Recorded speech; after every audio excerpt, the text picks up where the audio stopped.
Vinesh Phogat.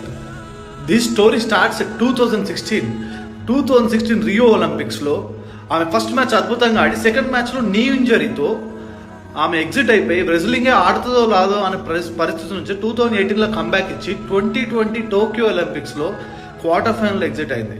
2024 Paris ఒలింపిక్స్లో ఎంత అద్భుతమైన రాణించి ఆఖరికి the first Indian women wrestler to enter in to the final అని ఒక పేరు వచ్చింది. మెడల్ కన్ఫర్మ్ అన్నారు. నెక్స్ట్ డే డిస్క్వాలిఫై అయిపోయింది. ఆ డిస్క్వాలిఫై అవ్వడానికి కారణం ఒక 100 grams వెయిట్ ఎక్కువ ఉండడం. ఆ వెయిట్ 2 kgs వెయిట్ ఎక్కువ ఉందని ముందు రోజు అనగానే మొత్తం వెయిట్ తగ్గడానికి ఆమె రాత్రంతా స్కిప్పింగ్ ఎక్సర్సైజ్ చేసి పడుకోకుండా ఉండి పొద్దున డీహైడ్రేషన్ కూడా అయింది. అయినా కూడా 100 grams ఎగ్జిట్ అయింది. 100 grams తోటి ఎగ్జిట్ అయిపోయింది. దీని మీద మొత్తం ఇండియన్ ఒలింపిక్స్ అసోసియేషన్ కూడా డిసప్పాయింట్మెంట్ ఎక్స్ప్రెస్ చేశారు. నిజంగా Vinesh Phogat is true champion. ఇండియాకి రిప్రజెంట్ చేయాలని ఎంత కష్టపడ్డది. ఆ కష్టమంతా వృధా అయింది.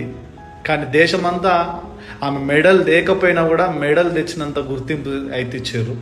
ఆఖరికి మన ప్రధానమంత్రి నరేంద్ర మోడీ కూడా దీని మీద ట్వీట్ చేశారు.